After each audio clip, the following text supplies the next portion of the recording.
Bonjour à tous et bienvenue sur Mosaïque Cristal. Art et santé sont les maîtres mots de cette émission. Notre magazine On Tour vous emmènera à la découverte de l'ADAL, l'amicale des artistes lorrains. Côté santé, on fera notamment le point sur les lunettes 100% remboursées. C'est un thème sur lequel se sont aussi exprimés les internautes sur notre page Facebook. Marie-Morgane vous lira leurs commentaires. Coucou. Salut. Côté santé, on commence cette émission dans une pharmacie. Une nouvelle mesure a été annoncée par l'Agence nationale de sécurité du médicament. Cela implique un petit changement dans les pharmacies. Bonjour Thibaut. Salut Julia. Est-ce que tu peux nous donner des précisions ? Oui, je voulais me rendre en pharmacie aujourd'hui pour acheter du Doliprane, mais à ma grande surprise, je ne les vois plus sur les étagères. Ici, on a pris un peu d'avance, mais à compter du 15 janvier, ces produits contenant du paracétamol ne seront plus en libre service devant les comptoirs. Bien sûr, 84% des personnes le demandent avec ordonnance, mais ces produits ne nécessitent pas qu'on en fasse. Alors, il y a le paracétamol, mais il y a également certains anti-inflammatoires contenant soit de l'aspirine ou de l'ibuprofène. Les clients devront maintenant demander aux pharmaciens pour y avoir accès. Vous le verrez dans le reportage, on aura demandé quelques avis des patients et on vous donnera les raisons d'une telle mesure. Eh bien, merci beaucoup Thibaut et puis merci à Uranie pour les images. Et avant votre reportage complet, on jette d'abord un œil au résumé de l'actu du jour.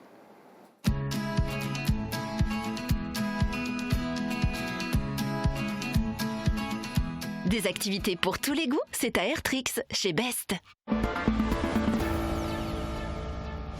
Les avocats poursuivent leur grève. Après leur flash mob en tutu devant le palais de justice vendredi, ils se sont à nouveau rassemblés hier matin. Un mouvement qui a des conséquences pour les justiciables. Les affaires sont renvoyées et les permanences pénales supprimées. Le barreau de Sarreguemines a voté pour la reconduction de la grève pour une semaine, avec de nouvelles actions prévues. Des lunettes 100% remboursées. C'est possible désormais chez votre opticien si vous bénéficiez d'une complémentaire santé. Le gouvernement a mis en place cette réforme. Vous aurez le choix entre au minimum 35 montures adultes et 20 montures enfants.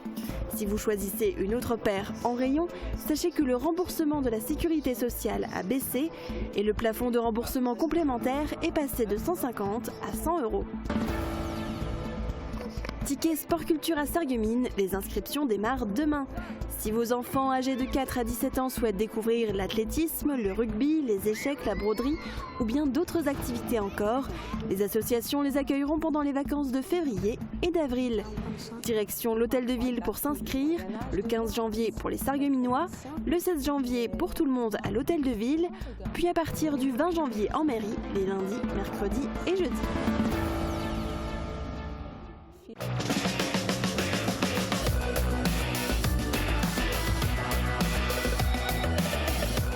La médiathèque de l'Agglo, l'innovation au service de la culture. Marie-Morgane a préparé son grand sourire pour vous annoncer une météo réjouissante. Ce sont les prévisions de Météo France pour demain. Avec le Crédit Mutuel, partenaire des grands événements sportifs.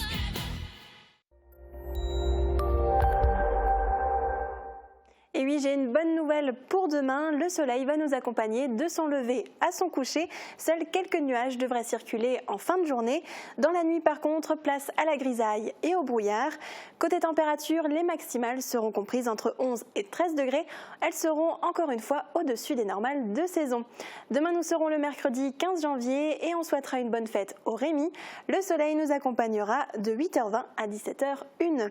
Notre photo du jour nous a été envoyée par Nicole Roth. Un superbe arc-en-ciel s'est formé ce matin et était visible notamment à Blisguersvillers.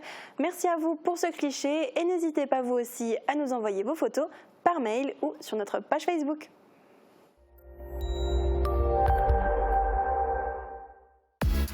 Nouvelle construction ou transformation, au Pays de Beach, vous bénéficiez d'un service mutualisé de proximité.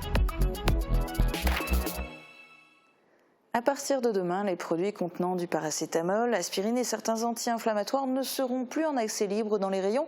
Ils devront être délivrés par le pharmacien. Uranie Tozic et Thibaut Desmerlet se sont rendus en pharmacie pour voir l'impact sur les patients. Dites-moi, est-ce que vous êtes une grande consommatrice d'anti-inflammatoires, de paracétamol ? Du paracétamol, j'en prends, oui. Ça, c'est pour les douleurs. Mais je ne dépasse pas les doses prescrites car je sais que c'est pas bon. Hein. Non, plus maintenant. Non. Fut un temps, j'en avais utilisé parce que j'étais migraineuse, mais maintenant plus. Non, disons que j'en ai pas besoin. Hein, personnellement, j'en ai pas besoin, mais j'en connais dans ma famille qui l'utilisent régulièrement. Et ils sont énormément consommés. En France, chaque année, plus d'1 milliard de médicaments contenant du paracétamol sont vendus dans les pharmacies. En 10 ans, il y a eu une hausse de 53% pour la consommation. Dans le cas précis du paracétamol, la dose maximale pour un adulte est de 3 grammes par 24 heures, en ne dépassant pas 1 gramme par prise avec un espace d'au moins 6 heures. Mais pour éviter une mauvaise utilisation par les patients, une mesure est mise en place pour arrêter le libre accès à ces produits. Ces boîtes seront placées derrière le comptoir et devront être demandées aux pharmaciens. Qu'est-ce que vous pensez de cette mesure ? Ah oui, ça c'est aucun problème pour moi. Hein. Ça, je passe toujours par le pharmacien. Quoi. Je pense que c'est une bonne chose, une bonne décision. Parce que les gens ne savent pas ce que le produit peut faire comme dégâts dans la durée. Enfin, les pharmaciens veulent plus conseiller les gens à éviter les surdosages et plus conseiller les gens sur la manière dont il faut consommer ces produits. Oui, ça c'est déjà une bonne idée parce qu'il y en a qui en abusent peut-être. En supplément, sur les boîtes de paracétamol, devrait désormais figurer un avertissement « Surdosage égale danger ». La mesure concernera également certains anti-inflammatoires non stéroïdiens comme l'aspirine et ceux à base d'ibuprofène. Ces médicaments pourront toujours être vendus sans ordonnance, mais il faudra désormais obligatoirement les demander aux pharmaciens. Et oui, le surdosage de ce type de médicaments peut entraîner de graves complications, d'où l'importance des conseils d'un pharmacien. Nous sommes en liaison avec Maximilien, docteur en pharmacie. Bonjour. Bonjour. Et merci d'être en duplex dans cette émission. Est-ce que vous comprenez les raisons qui motivent ce placement des médicaments derrière le comptoir du pharmacien ? Eh ben, écoutez, tout à fait, ça représente une sécurité en plus pour le patient parce qu'on sait, on connaît les complications, notamment du paracétamol s'il est pris en excès, donc dans les cas de surdosage, donc notamment au niveau du foie. Donc c'est vrai que, à mon sens, c'est bien d'avoir une sécurité en plus pour le patient, donc notamment lors de la délivrance de ces médicaments au comptoir. Et puis par la force des choses, ça renforce votre rôle de conseiller. Est-ce que c'est important pour vous ? Ah oui, ça valorise notre métier dans le conseil, donc c'est vrai que c'est important aussi. Voilà. On parlait de surdosage, mais est-ce qu'il y a aussi ces types de médicaments, est-ce qu'ils peuvent aussi être contre-indiqués dans certains cas ? Alors dans le cas du paracétamol, donc on le déconseille notamment chez certains patients, chez certains types de patients donc qui ont des pathologies donc soit liées au foie, soit liées au rein. Chez les patients qui font moins de 50 kg aussi, on les déconseille. Après, si on parle des anti-inflammatoires non stéroïdiens, on a aussi la contre-indication donc, chez l'insuffisant rénal. Et dans certains cas, on a aussi la femme enceinte, donc on les déconseille à partir du 6e mois de grossesse. Donc c'est vrai qu'il y a pas mal de situations dans lesquelles on déconseille ces médicaments-là. D'où l'intérêt de pouvoir discuter, d'avoir cette discussion en fait entre le pharmacien et le patient. On parlait tout à l'heure, vous avez évoqué des problèmes possibles au niveau du foie, mais quels sont exactement les risques liés à un surdosage ou de manière générale à une mauvaise automédication ? Ça peut être très grave ? On peut aller jusqu'à des cas de transplantation du foie justement, voilà, où justement on prend trop de paracétamol et donc du coup le foie n'est plus en capacité d'assurer ses fonctions au maximum, donc on est obligé dans ce cas-là de remplacer le foie. Donc il y a eu de nombreux cas d'intoxication au paracétamol qui ont nécessité des transplantations hépatiques justement donc du foie. Donc vraiment faire attention et respecter les dosages. Il y a une autre nouveauté depuis quelques mois, la vaccination contre la grippe est possible dans les pharmacies. Quel est le bilan de votre côté ? Est-ce que beaucoup de patients ont souhaité bénéficier de cette mesure chez vous ? Alors c'est vrai qu'on a vu pas mal de patients venir tous les jours se faire vacciner et il me semble qu'au niveau du bilan, il y a 1 million de patients qui se sont fait vacciner, ce qui représente à peu près un quart des vaccinations. Donc on peut parler de succès lié à la vaccination justement à la pharmacie. Voilà. Eh bien, merci beaucoup Maximilien d'avoir été en direct sur Mosaïque Cristal. Eh bien, merci à vous. On quitte la pharmacie pour l'univers de l'optique avec des lunettes 100% remboursées. C'était l'une des promesses du président de la République Emmanuel Macron. Depuis le 1er janvier, chaque opticien doit présenter obligatoirement une sélection de montures 100% santé. Mais concrètement, comment cela fonctionne? Réponse dans ce reportage de Marie-Morgane Lorenz. Bénéficier d'une nouvelle paire de lunettes de vue sans débourser le moindre centime. C'est la volonté de la réforme 100% santé mise en place par le gouvernement. En effet, depuis le 1er janvier 2020, tous les opticiens doivent présenter aux clients cette nouvelle offre qui leur assure d'être remboursés intégralement. Pour cela, il faut qu'ils aient le choix entre au minimum 35 montures adultes et 20 montures enfants. Il s'agit d'un équipement basique dont le prix de vente ne doit pas dépasser 30 €. Ensuite, au niveau des verres, donc ce sont des verres également qui sont compris dans l'offre 100% remboursée de l'État, mais ce sont donc des verres qui sont donc adaptés en fonction de la correction. Donc il n'y a pas beaucoup de choix, c'est un type de verre par rapport à un type de correction qui accompagne, comme dit, la monture de votre choix en panier A. Chose importante à noter, seules les personnes bénéficiant d'une complémentaire santé peuvent prétendre à cette offre. Mais les clients restent toujours libres de choisir la monture et les verres de leur choix selon leurs envies et leur budget. Vous cotisez pour un contrat qui est d'une certaine hauteur et donc en fonction du devis, en fonction de vos besoins, en fonction de vos souhaits, il est également possible d'avoir un remboursement intégral de votre prestation en panier B. Donc qui diffère par rapport à une monture dans un autre choix et de verre avec des attentes particulières comme une coupure lumière bleue ou des verres atteintes variables spéciaux pour la conduite automobile. Cette réforme 100% santé optique apporte aussi son lot de déconvenus pour le remboursement des montures et verres classiques. Jusqu'à présent, on avait une certaine base de remboursement, que ce soit pour un adulte allant jusqu'à 9 € pour les verres unifocaux ou alors une vingtaine d'euros pour des verres progressifs, 54 € des fois pour un enfant au régime local. Aujourd'hui, dans l'offre B, on arrive à 15 centimes d'euros. Donc il y a vraiment déjà une baisse de remboursement de la Sécu. Et la deuxième mauvaise nouvelle, ça aussi on n'en a pas beaucoup parlé, c'est au niveau du panier B. La monture, avant vous aviez donc un forfait complémentaire pour lequel vous cotisez, soit sous la forme d'un pack monture vert, soit une certaine somme. Dans tous les cas, il y a une limitation à 150 € le prix de la monture, plafonnement de remboursement. À partir du 1er janvier, c'est 100 € maximum remboursé. Cette réforme est mise en place pour donner accès à l'ensemble de la population à un équipement optique. Mais la première barrière pour y accéder est souvent de décrocher son rendez-vous chez l'ophtalmologue pour bénéficier d'une ordonnance. Et donc effectivement, ça retarde après l'arrivée chez l'opticien de son client.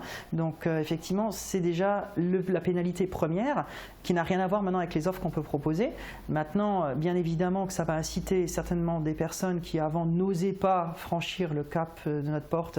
Ah, mais les lunettes c'est cher. C'est vrai que ça reste dans le commun des idées reçues. Mais nous, on sait s'adapter après en fonction des besoins, des souhaits.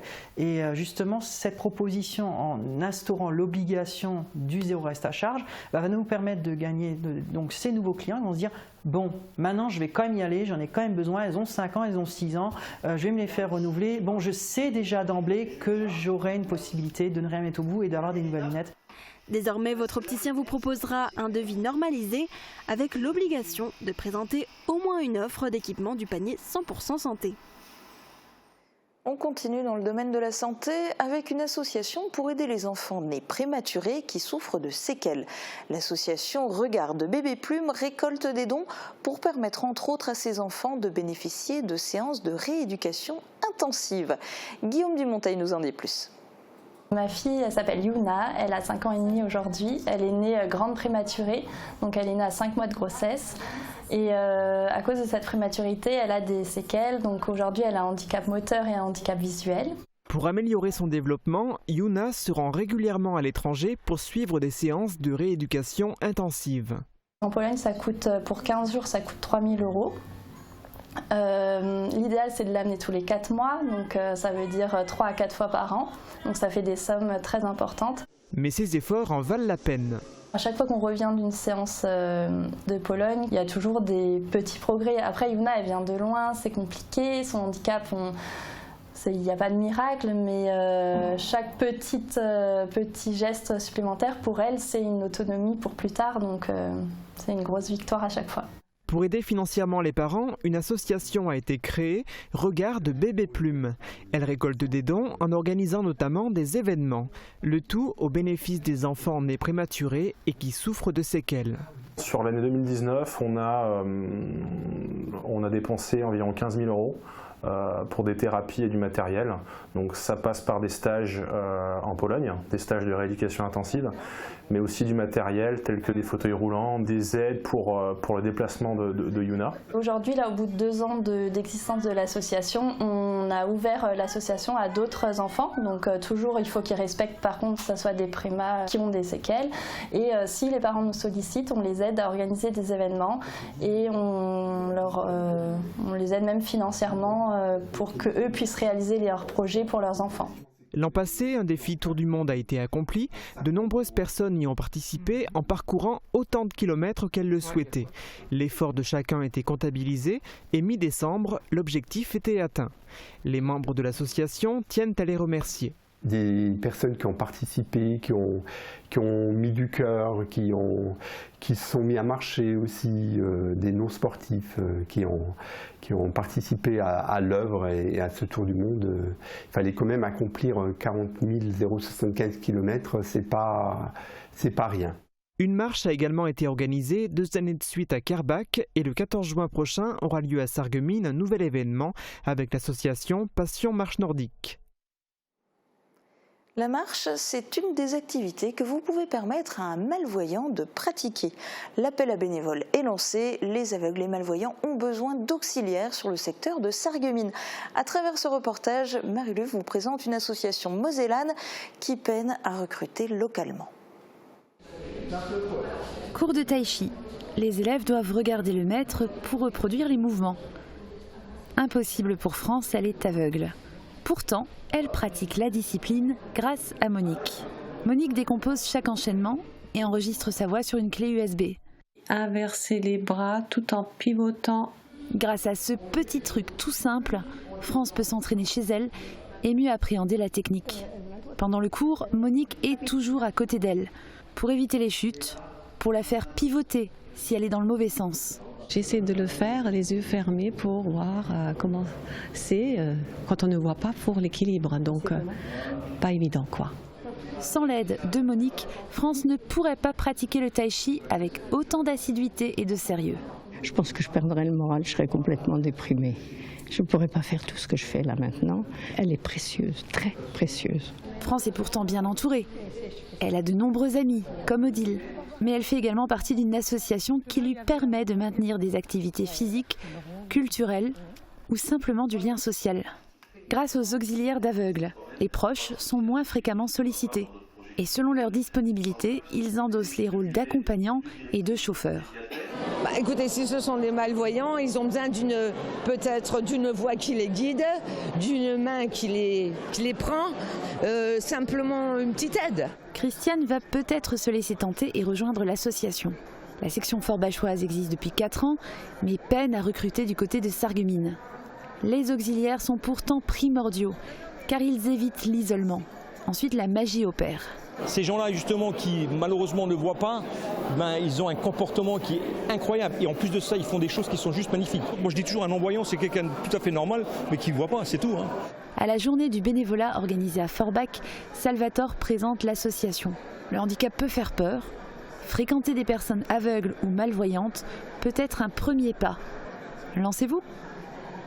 Si vous voulez rejoindre les auxiliaires des aveugles, vous pouvez vous renseigner tous les mardis de 14h à 16h au club Barabino de Forbach et par téléphone au 06 78 52 33 49. Dans un instant, on donne la parole aux internautes et puis on vous présentera les artistes peintres de l'ADAL. A tout de suite.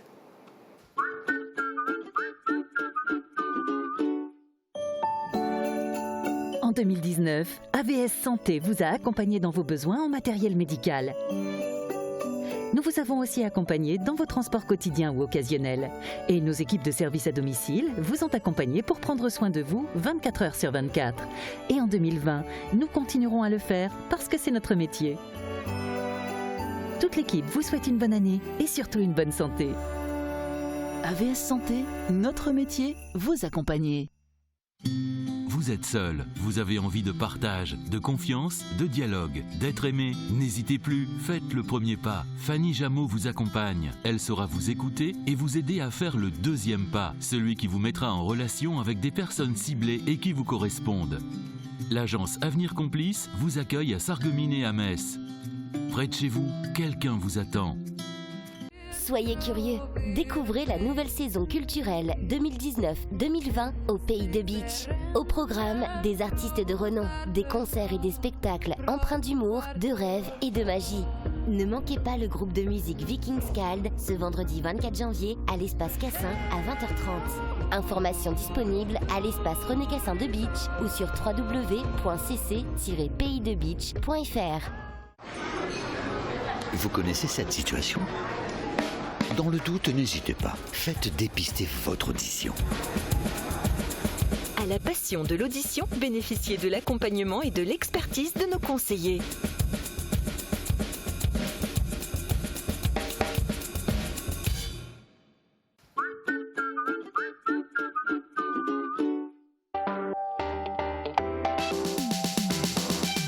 C'est une boule glacée, panée, frit. Là par contre elle n'est pas au top la boule. Oh bah voilà. Mais bon, pour une première c'est bien. C'est gourmand, c'est simple à faire. Le mercredi après-midi avec les enfants et surtout c'est super bon.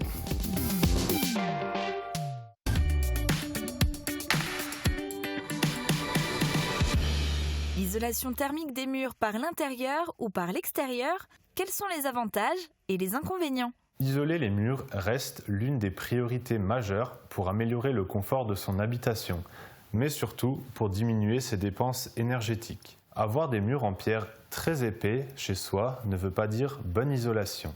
Pour réduire les pertes de chaleur, il est possible de réaliser une isolation thermique des murs par l'intérieur. Ainsi, l'aspect extérieur du bâtiment est préservé. Cependant, celle-ci engendre une diminution de la surface habitable et ne permet pas d'éliminer les ponts thermiques. Malgré un coût plus élevé, l'isolation thermique par l'extérieur reste le procédé le moins contraignant et le plus efficace, car l'inertie des murs est conservée. De plus, sa continuité sur la paroi permet d'éliminer la quasi-totalité des ponts thermiques. Surtout, pour obtenir des conseils objectifs, gratuits et indépendants sur les différentes méthodes d'isolation, prenez contact avec le conseiller énergie de votre territoire, comme moi, avant de commencer les travaux. Faciliter, accompagner et informer pour la rénovation énergétique, rencontrez le conseiller le plus proche de chez vous en consultant le site fer.fr. À bientôt pour de nouvelles infos énergie.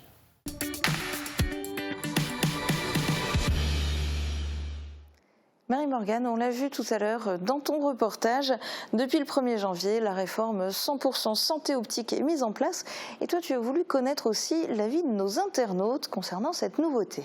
C'est ça, et Camille nous a répondu « Selon le forfait mutuel, il n'y a pas forcément de reste à charge.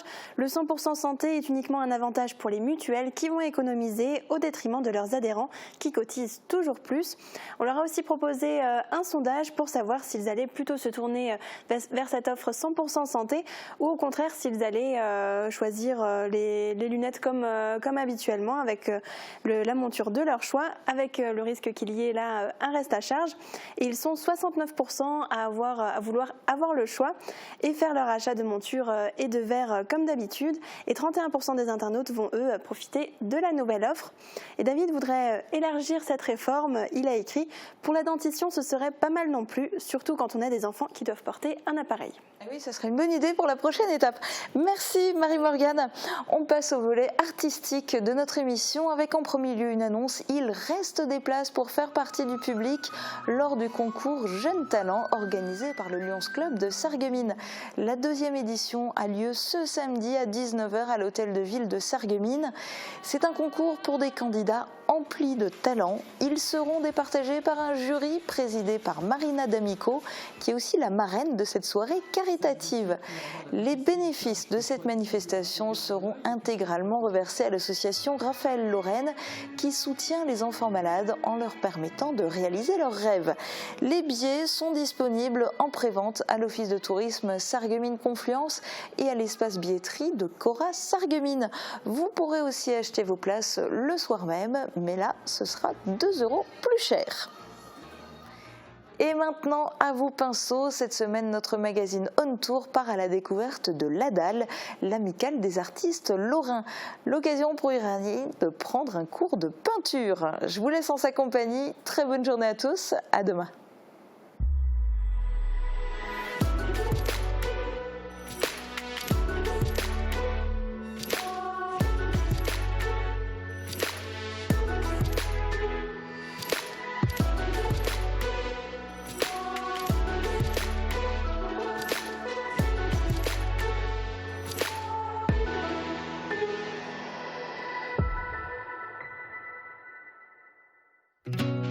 Bonjour à tous, aujourd'hui on va mettre un bon coup de pinceau avec l'ADAL, l'amicale des artistes lorrains. On va pousser les portes de l'atelier Symphonie, l'atelier de Pierrette Jagère à Rohrbach. Un plongeon dans le monde de l'art, juste avant un petit récap sur l'histoire de l'association.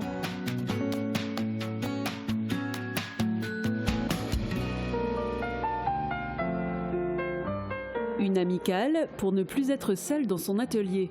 Voilà le pilier fondateur de l'ADAL, l'amicale des artistes lorrains.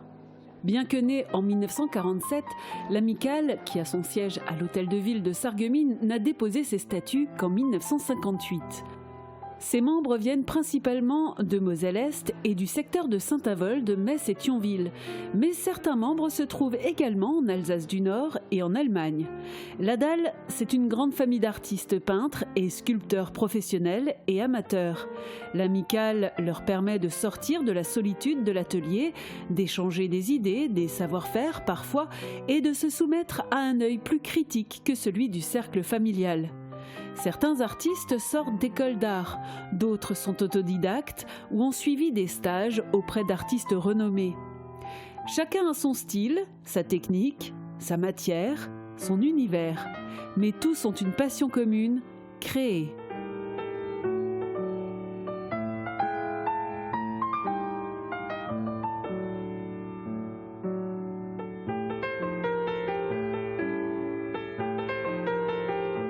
Aujourd'hui, c'est Pierrette Jagère qui est aux commandes de l'association.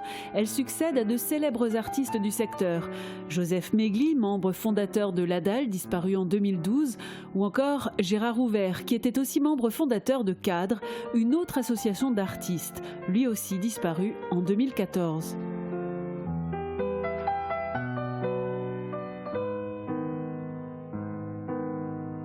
L'ADAL propose à ses membres des rendez-vous mensuels, d'ateliers, des expositions, des conférences, de quoi alimenter l'esprit créatif qui les anime et de donner envie d'explorer de nouveaux univers, de s'ouvrir à d'autres techniques pour ne jamais rester dans sa bulle.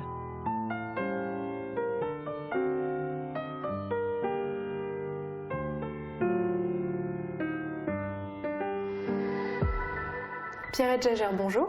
Bonjour.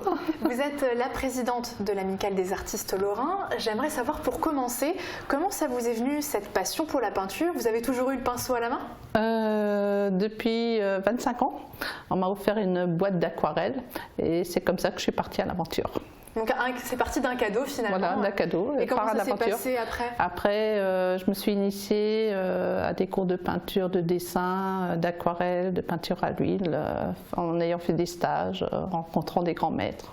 Voilà. Et puis c'est resté finalement c'est resté, jusqu'à aujourd'hui. Exactement. Par rapport à l'ADAL, comment ça fonctionne finalement? Vous vous rencontrez combien de fois dans l'année? On se rencontre mensuellement événement tous les deuxièmes samedis du mois où on fait des rencontres et on anime des ateliers de modèles vivants, portraits, calligraphie et également on fait des symposiums. Donc l'Amicale des artistes lorrains, c'est comme le dit le nom, la dalle, A comme artiste, comme amitié, et où on partage, on crée, on essaye de communiquer notre savoir-faire. Comme récemment, on est intervenu à la médiathèque de Sarreguemines en partageant notre savoir-faire. Vous avez des événements finalement à côté de ces rencontres Exactement, voilà. Très bien. Et on fait des expositions régulièrement et la prochaine aura lieu à l'hôtel de ville à Sarreguemines. Très très bien. Alors concrètement, tout le monde peut peindre? Alors, tout le monde peut s'initier à la peinture sans problème. Faut juste commencer par le commencement, c'est-à-dire s'initier au dessin et à la technique. Et c'est ouvert de 6 à 90 ou 100 ans, voilà, il n'y a pas d'âge. Voilà. Donc je peux vous montrer. Oui, j'allais vous dire, de toute façon, la technique et le dessin, ça c'est pas du tout mon truc, mais on prend des risques dans cette émission, alors je veux bien apprendre quelques petites choses, c'est parti. On peut commencer gestuellement. Oui, c'est vrai. Voilà. Et bien je vous suis. D'accord. Alors, première chose quand même, c'est s'équiper. Exactement, parce que la peinture, on en a partout. On va essayer de ne pas trop salir. Alors, dites-moi tout, qu'est-ce qu'il faut faire en premier lieu? Alors, on va commencer par un travail gestuel. Alors, on va faire un petit mélange de couleurs, au choix, comme vous voulez, jaune, rose. Selon les envies. Voilà, selon vos envies. Moi, je vais faire une couleur un petit peu rose, vieux rose. Et on va faire un travail gestuel. Ce qui est important, c'est de bien tenir son pinceau. Voilà, c'est très bien là. Voilà. Donc toujours, on ne revient pas à rebrousse-poil? Non, on ne revient pas. On va juste redonner la forme à nos fleurs. Comme ça, elles ont plus de vie. On mélange un peu. On mélange un peu, on peut rajouter un peu de blanc pour faire les tiges, ce serait intéressant. Ok. Voilà, et on refait gestuellement les tiges. Ce qui est intéressant, c'est de ne pas repasser dessus. Voilà, c'est très bien. Okay. On fait le geste ici. On a oublié une tulipe ici, donc on peut reprendre du rose et faire la forme de la tulipe. Super. On y prend goût finalement, parce que c'est très gestuel. On a l'impression au départ que c'est infaisable quand on l'a jamais fait. Voilà. Et en fait, ça passe super bien. Et on refait les tiges, c'est bien ça. Exactement. Parce que peindre, c'est pas seulement être seul devant son chevalet, c'est aussi très convivial. Regardez.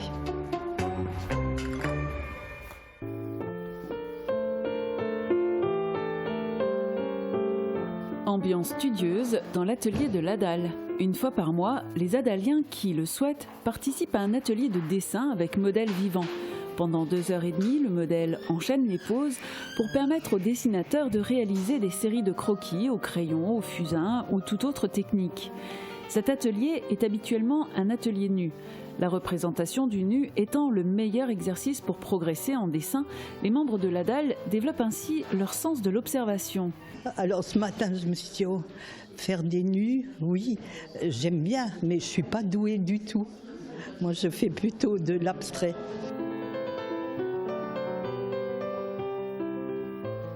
Le temps de la rencontre est aussi important pour chacun des membres de l'Adal. D'ailleurs, intégrer l'Adal a été pour chacun un vrai choix. Oh, ça fait longtemps que j'y suis. Et la première fois que je voulais y aller, mes dessins n'étaient pas assez bons. Alors ils ne m'ont pas pris. Mais ça, hier, avec Monsieur Megli. Et je suis rentrée, puis j'ai pleuré. Tous les sculpteurs viennent d'Allemagne. L'Adal n'a que des sculpteurs allemands. Ça vient du fait qu'on a été invités, nous sculpteurs de Saint-Ingbert et des environs, parce qu'à l'Adal, il n'y a que des peintres. Ça apporte toujours quelque chose, c'est enrichissant au niveau des idées, des techniques et surtout pour le partage en amitié, le fait de se retrouver régulièrement, ça lie les liens. Ici, j'ai la possibilité de vivre ma passion et d'échanger. Et parce qu'on travaille dans les 3 dimensions, alors que les peintres travaillent en 2 dimensions, ça donne des discussions passionnantes. Et c'est très bien.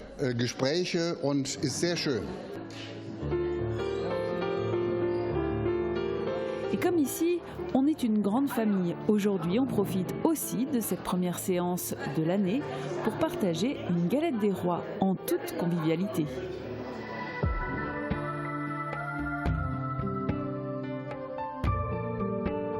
Donc là, je me trouve maintenant en compagnie de l'un des anciens présidents de la DAL, Ernest Barthes, et de Charles Resslinger, qui est vice-président actuel et trésorier de l'Amicale des artistes lorrains. Là, on est en train de feuilleter un livre très intéressant. Ça retrace vraiment toute l'histoire de l'Amicale. D'ailleurs, comment est-ce qu'on fait pour faire partie de l'aventure? Comment on devient membre? On devient membre de la DAL en déclarant sa flamme à la DAL, en manifestant son désir d'y rentrer. Ou alors, on se fait parrainer par quelqu'un qui vous recrute en constatant que vous êtes un artiste qui aime s'exprimer et qui a envie aussi de s'exprimer avec d'autres collègues, à ne pas rester isolé dans son petit coin à peindre. Donc vous êtes 38 artistes pour le moment, c'est bien ça? Actuellement, oui, environ 38, ça varie un peu de temps en temps. Et il n'y a pas que des peintres, vous prenez aussi la diversité, vous avez des sculpteurs, dites-nous tout. Ah oui, il n'y a pas d'exclusivité, tous les artistes sont les bienvenus, qu'ils soient sculpteurs, peintres, acryliques, huileux, aquarellistes, tout le monde est bienvenu à la DAL. D'ailleurs, on parle de différents styles, différentes techniques. Oui. Vous avez quoi comme... C'est quoi qui vous inspire? Moi, ce qui m'a inspiré au départ, c'est l'aquarelle. L'aquarelle, à cause de sa transparence, de sa fluidité. Et ensuite, je me suis tourné vers l'huile, tout en restant un adepte de l'aquarelle. En tout cas, on voit qu'il y a beaucoup de créativité autour de nous, il y a pas mal de peintures. Ça serait dommage d'ailleurs de les laisser cachés chez soi, d'où les événements qui sont organisés, les expositions et les symposiums pour découvrir les artistes en pleine créativité. Soumettre son travail au regard du public, voilà la finalité de toute démarche créative. La DAL propose au minimum 2 expositions par an. La principale est le salon de printemps de la DAL à l'hôtel de ville de Sarreguemines. L'autre se tient dans une ville mosellane différente chaque année.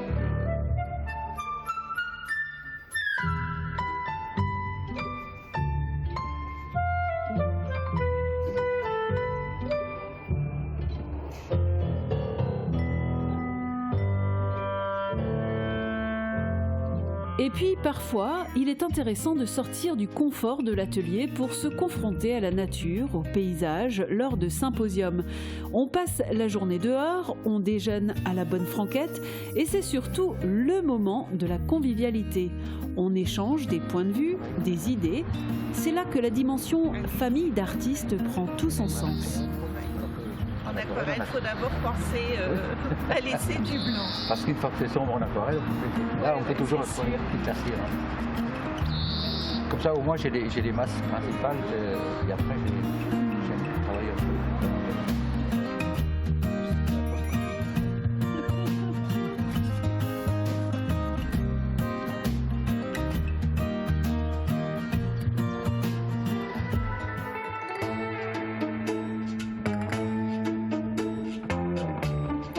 Et pour découvrir toutes les prochaines dates des expositions ou tout simplement découvrir les artistes, n'hésitez pas à aller sur le site internet. Bon, moi j'ai encore pas mal de boulot, peut-être que je me suis trouvé une vocation. Allez, à la semaine prochaine!